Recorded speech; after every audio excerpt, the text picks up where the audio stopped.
नानक जैसे लोग क्यों जन्म लेते हैं? क्यों जरूरत पड़ती है कि हर कुछ 100 साल बाद कोई बालक धरती पर आए और तुम्हें फिर से याद दिलाए कि तुम सो रहे हो? धरती पर हजारों धर्म हैं, लाखों ग्रंथ हैं, पर फिर भी नानक जैसे लोग पैदा होते हैं। क्यों? क्योंकि तुम धर्म को पढ़ते हो, जीते नहीं। तुम ईश्वर को पूजते हो, अनुभव नहीं करते। और जब जीवन किताब बन जाता है तो किसी न किसी को आना ही पड़ता है जो किताब फाड़ कर कहे, अब सुनो, अब देखो, अब जियो। नानक वही आवाज थे। वे किसी पवित्र व्यक्ति की तरह नहीं जन्मे थे, वे एक जिज्ञासु बालक की तरह जन्मे थे जो हर बात पर पूछता था क्यों, और यही क्यों परमात्मा तक पहुंचाता है। जो सवाल नहीं करता वो जी नहीं सकता। नानक की समस्या यही थी।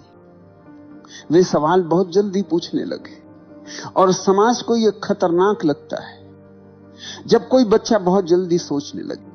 समाज चाहता है कि बच्चा आज्ञाकारी बने, और नानक आज्ञाकारी नहीं थे, वे जीवित थे। जो जीवित है वही प्रश्न करता है। मैं कहता हूं नानक जैसे लोग समाज के लिए नहीं आते, वे जीवन के लिए आते। समाज को उनसे डर लगता है क्योंकि वे हर नकली चीज की धूल उड़ा देते हैं। वे मंदिर के पुजारी से पूछ लेते हैं, अगर ईश्वर यहां है तो बाहर क्यों नहीं? वे मौलवी से पूछ लेते हैं, अगर ईश्वर एक है तो तुम्हारा और मेरा क्यों?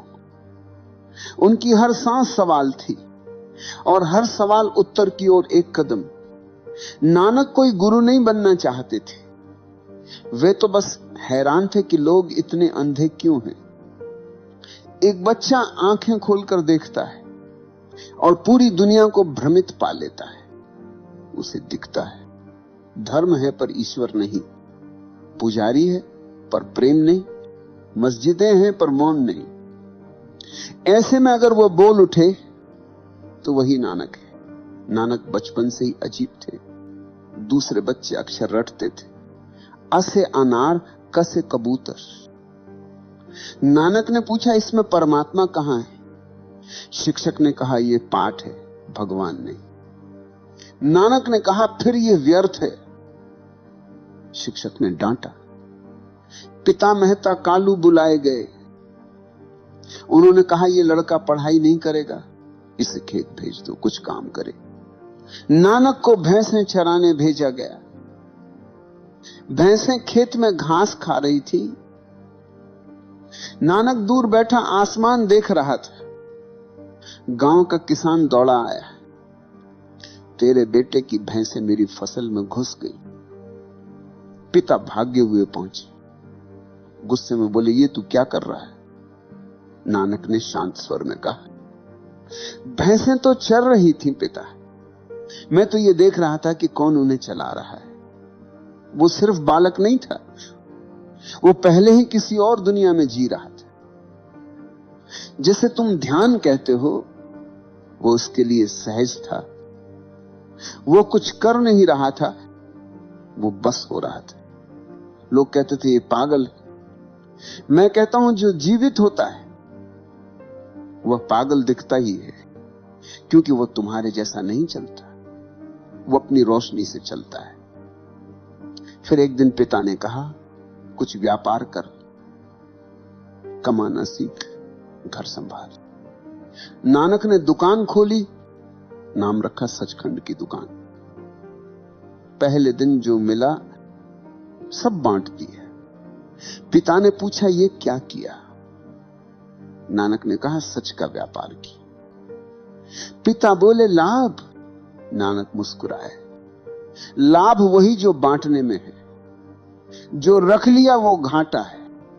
मैं कहता हूं यही नानक का धर्म था, देना। वे बोलते नहीं, बांटते थे, और जो बांट सके वही समझ पाया है कि ईश्वर का अर्थ क्या है। धीरे धीरे पिता को लगा ये लड़का अब किसी काम का नहीं। घर में सब परेशान थे। पिता बोले, ये घर नहीं संभालेगा, और नानक ने कहा, सही कहा पिता, यह घर किसी ने नहीं संभाला, ये तो परमात्मा की झोपड़ी है जिससे हवा चलाती है। वह मुस्कुराया और चल पड़ा। न मंदिर गया न मस्जिद, बस लोगों के बीच चला गया। जहां लोग झगड़ रहे थे वहां हंसा, जहां लोग पूजा कर रहे थे वहां मौन हो गया। नानक का धर्म पूजा का नहीं, सुनने का धर्म था। उन्होंने कहा, मन मत लगाओ, कान खोलो, क्योंकि मन हमेशा बोलता है और कान ही वो जगह है जहां मौन उतरता है। नानक ने कहा, सुनिए, सत्य के बीज वहीं उगते हैं जहां श्रोता मौन हो जाते हैं। तुम सुनते नहीं, तुम बस जवाब खोजते हो, और जो जवाब खोज रहा है वो सुन नहीं सकता। सुनना कोई क्रिया नहीं, एक समर्पण है। नानक जब गाते थे, सुनिए सिद्ध पीर सूर नाथ, तो वो किसी और को नहीं, खुद को बुलाते थे। वो गा रहे थे और साथ ही सुन रहे थे। और यही ध्यान है जहां गाने वाला और सुनने वाला मिट जाता है। मैं कहता हूं, नानक पहले व्यक्ति थे जिन्होंने ध्यान को शब्दों में नहीं, ध्वनि में उतारा। बुद्ध ने ध्यान दिया पर मौन में दिया। नानक ने वही मौन संगीत में बदल दिया। इसीलिए उनका जपू जी साहिब उपदेश नहीं, एक संगीतिक ध्यान है। नानक का एक ओंकार कोई सूत्र नहीं था, वह एक अनुभव की चीख थी। उन्होंने कहा, एक यानी सब एक, क्योंकि जिसने सुना उसने देखा कि कोई दो नहीं, द्वैत वही है जहां मन है, और मन वही है जहां शोर है। जब शोर गिर जाता है तब बस एक नाद बचता है, अनहद, असीम, अनंत। नानक ने कहा, सुनिए, जब भीतर की ध्वनि सुनाई देने लगती है तो दुनिया मौन हो जाती है। और मैं कहता हूं, वो ध्वनि शब्द नहीं है, वो कंपन है। जिसे सुनना सीख लो तो दुनिया में हर जगह वही गीत सुनाई देता है, बाजार में भी, जंगल में भी। नानक कहते थे, सुनना साधना नहीं, सुनना समर्पण है। क्योंकि जो सुन रहा है वो अब मौजूद नहीं, वो मिट गया है। और जहां श्रोता मिट गया वहीं परमात्मा बोलने लगता है। नानक के शिष्य उनसे पूछते थे, गुरुजी आप इतना गाते क्यों हैं? नानक कहते, क्योंकि मौन को शब्दों में नहीं कह सकता, पर गा सकता हूं। गीत कोई साधन नहीं था, गीत उनकी भाषा थी। और जो गीत की भाषा समझ ले वो ध्यान को समझ लेता है। अब सोचो भाई, ऐसा आदमी जो न मंदिर जाए न मस्जिद, जो कहे न हिंदू न मुसलमान, समाज उसे क्या कहेगा? पागल। और यही हुआ। नानक के गांव के लोग कहते थे, यह आदमी सबको उलझा देगा, क्योंकि वे कहते थे ईश्वर बाहर नहीं भीतर है। और समाज को यह विचार हमेशा खतरनाक लगता है, क्योंकि अगर ईश्वर भीतर है तो पुजारी बेकार हो जाते। नानक ने किसी से लड़ाई नहीं की, पर उनकी उपस्थिति ही विद्रोह थी। वे मस्जिद गए। मौलवी नमाज पढ़ रहा था। नानक बोले, अगर तुम्हारा ईश्वर ऊपर है तो ये झुकना क्यों? और अगर भीतर है तो ये देखना बाहर क्यों? मौलवी चुप हो गया। मौलवी को लगा मजाक उड़ा रहा है, पर नानक ने कहा, मैं मजाक नहीं, मौजूदगी दिखा रहा हूं। वे मंदिर गए, पंडित आरती कर रहा था। नानक बोले, जिसे रोशनी चाहिए वो दीपक नहीं जलाता, वो आंखें खोलता है। पंडित ने कहा, यह नास्तिक है। और मैं कहता हूं, जो नानक को नास्तिक कहे वो खुद मृतक है। नानक ने धर्मों को नहीं तोड़ा, उन्होंने धर्मों में जान फूंकी। उन्होंने कहा ईश्वर का कोई धर्म नहीं, धर्म ईश्वर की भाषा है, और जो प्रेम से बोले वो ईश्वर की भाषा बोलते हैं। धीरे धीरे वही समाज जो उन्हें पागल कहता था, उनके गीतों में डूबने लगा।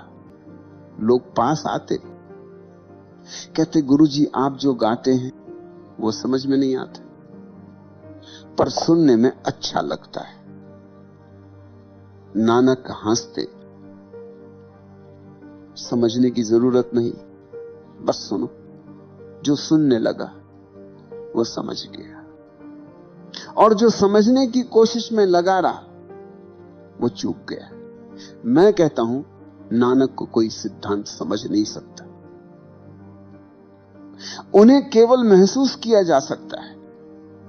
वे कोई ग्रंथ नहीं लिख रहे थे, वे स्वयं एक जीवित ग्रंथ थे। हर श्वास में भजन, हर शब्द में मौन। एक दिन किसी ने पूछा गुरुजी आपने कोई ग्रंथ क्यों नहीं लिखा? नानक बोले क्योंकि मैं जो हूं वही ग्रंथ है, और जो पढ़ सकता है उसे किताब की जरूरत नहीं। समझो भाई, नानक का पागलपन धीरे धीरे पूजा बन गया। पहले उन्होंने समाज से टकराया, फिर वही समाज उनके चरणों में झुका, और यही हमेशा होता है। जब कोई जीवित व्यक्ति आता है तो समाज उसे पत्थर मारता है, और जब वही व्यक्ति मर जाता है तो उसकी मूर्ति बना देता है। मैं कहता हूं आज भी अगर नानक लौट आए तो तुम फिर वही करोगे। तुम उन्हें नहीं पहचानोगे, क्योंकि वे तुम्हारे मंदिरों में नहीं आएंगे। वे फिर वही करेंगे, लंगर में बैठेंगे, भजन गाएंगे, और तुम्हें सिखाएंगे कि सत्य किताबों में नहीं, भोजन बांटने में है, मौन में है, सुनने में है। एक दिन नानक नदी पर गए। हर रोज की तरह सुबह का समय था। लोगों ने सोचा स्नान करने जा रहे, पर उस दिन नानक लौटे नहीं।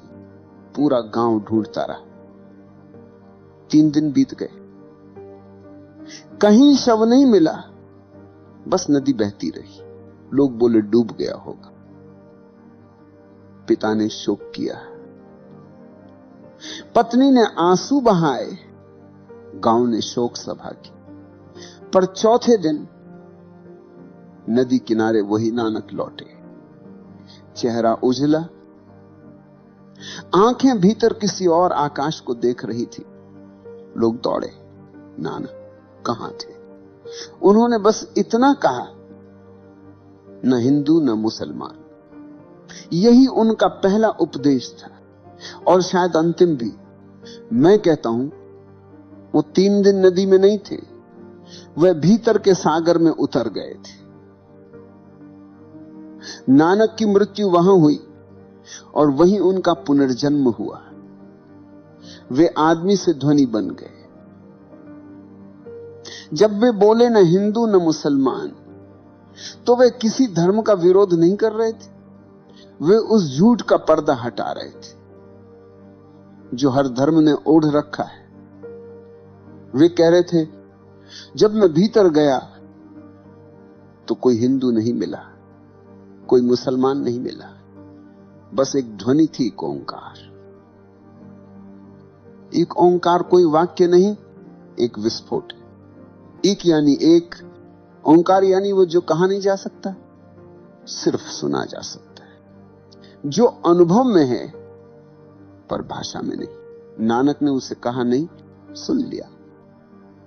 3 दिन की गहराई में उन्होंने वो नाद सुना जो सृष्टि की शुरुआत से चल रहा है, अनहद नाद। जब लौटे तो बोल नहीं रहे थे, वह ध्वनि खुद बोल रही थी। वे बार बार कहते थे सुनिए, मन मत लगाओ,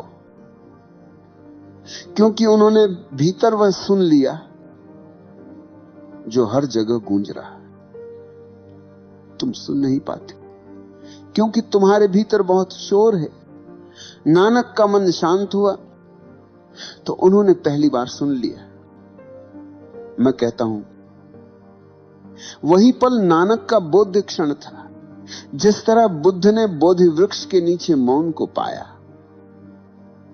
नानक ने नदी के भीतर नाद को पाया। बुद्ध मौन में खो गए, नानक ध्वनि बन गए। और जब वे लौटे तो कोई व्यक्ति नहीं लौट रहा था, एक तरंग लौट रही थी। जिसने उन्हें देखा वह कांप उठा, क्योंकि उनके भीतर अब व्यक्ति नहीं था, वहां एक ओंकार था। फिर नानक ने चलना शुरू किया, गांव से गांव, शहर से शहर। वे कोई धर्म बनाने नहीं निकले थे, वे बस प्रेम बांटने निकले थे। उनके साथ मर्दाना था, एक मुसलमान, बिना किसी भेदभाव के। दोनों साथ गाते, सुनते, मौन हो जाते। कभी मंदिर में रुके, कभी मस्जिद में, कभी राजा के दरबार में गए, कभी भिखारी के झोपड़े में, और हर जगह वही बात कही, परमात्मा एक है, नाम अलग अलग है। उन्होंने कहा ईश्वर पूजा में नहीं, रोटी में है, और वहीं से शुरू हुआ उनका महान प्रयोग लंगर। मैं कहता हूं नानक ने ध्यान को रसोई घर में उतारा। उन्होंने कहा जहां रोटी बांटी जाती है प्रेम से, वहीं परमात्मा उतर आता है। यह बड़ा क्रांतिकारी विचार था। ध्यान किसी गुफा में नहीं, रसोई में भी हो सकता है, क्योंकि प्रेम अगर वहां है तो वही ध्यान है। उन्होंने कहा कर्म पूजा नहीं, कर्म प्रेम है। लंगर का अर्थ था कोई ऊंचा नहीं, कोई नीचा नहीं, सब एक ही पंक्ति में बैठे, क्योंकि परमात्मा के सामने कोई छोटा बड़ा नहीं होता। लोगों ने कहा यह धर्म तोड़ रहा है। मैं कहता हूं नहीं, यह धर्म को जन्म दे रहा था, क्योंकि जहां प्रेम है वहीं सच्चा धर्म है। नानक जब गाते थे तो संगीत कोई प्रदर्शन नहीं होता था, वह समर्पण होता था। वे गाते नहीं थे, गीत उनके माध्यम से बहता था। मर्दाना रबाब बजाता और नानक मौन में खो जाते। गीत चलता रहता और मौन गहरा होता जाता। लोग रोते थे क्योंकि वे पहली बार किसी ऐसे आदमी को देख रहे थे जो शब्द नहीं, ध्वनि बन गया था। नानक ने कहा हर काम में परमात्मा है। अगर तुम खेत जोत रहे हो तो भी ध्यान करो, अगर तुम रसोई में रोटी सेंक रहे हो तो भी ध्यान करो, क्योंकि ध्यान कोई मुद्रा नहीं, जीवन का ढंग है। जो जीते हुए जाग सके वही ध्यान कर रहा है। मैं कहता हूं नानक का ध्यान बहुत घरेलू था। कोई कठिन आसन नहीं, कोई पर्वत नहीं, कोई मौन की गुफा नहीं, बस प्रेम चाहिए और थोड़ा सुनना आ जाए तो बस। धीरे धीरे लोगों को समझ आने लगा कि नानक उपदेश नहीं दे रहे, वो जीवन दे रहे हैं। वह कहते हर आदमी परमात्मा का घर है, बस दरवाजा खोल दो। लंगर यही था, दरवाजा खोल देना। भूखा आ जाए, धर्मी या अधर्मी मत देखो, क्योंकि जो बांट सकता है वही जानता है कि भगवान क्या है। नानक के चेहरे पर कभी गंभीरता नहीं थी, वे हंसते रहते थे। मैं कहता हूं सच्चा धर्म गंभीर नहीं होता। गंभीरता तो डर से आती है और प्रेम में डर नहीं होता। नानक का हंसना भी प्रवचन था।